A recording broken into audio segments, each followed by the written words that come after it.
কত কষ্ট দিলাম দুঃখিনী মা, মার কলিজার মাঝখানটাতে লাথি মেরে দুনিয়ায় আসলাম। আমার মা অজ্ঞান হয়ে পড়ে রইল, আবার জ্ঞান ফেরার পর আমারে কোলে তুলে নেয়। সবাই বলল 10 মাসের কষ্ট এত তাড়াতাড়ি ভুললি কেমনে? আমার মা জবাবে বললেন, তোমরা বুঝবা না, যখন আমি আমার সন্তান কোলে লইছি, বুকে লইছি, চুমা খাইছি রে, 10 মাসের সব কষ্ট আমি 1 মিনিটে ভুলা ফেলাইছি। আস্তাগফিরুল্লাহ আল্লাযী লা ইলাহা ইল্লা হুয়াল হাইয়ুল কাইয়্যুম ওয়া আতুবু ইলাইহি।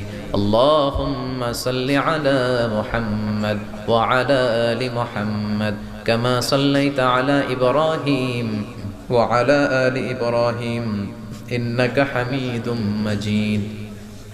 আল্লাহুম্মা বারিক আলা মুহাম্মাদ ওয়া আলা আলি মুহাম্মাদ কামা বারাকতা আলা ইব্রাহিম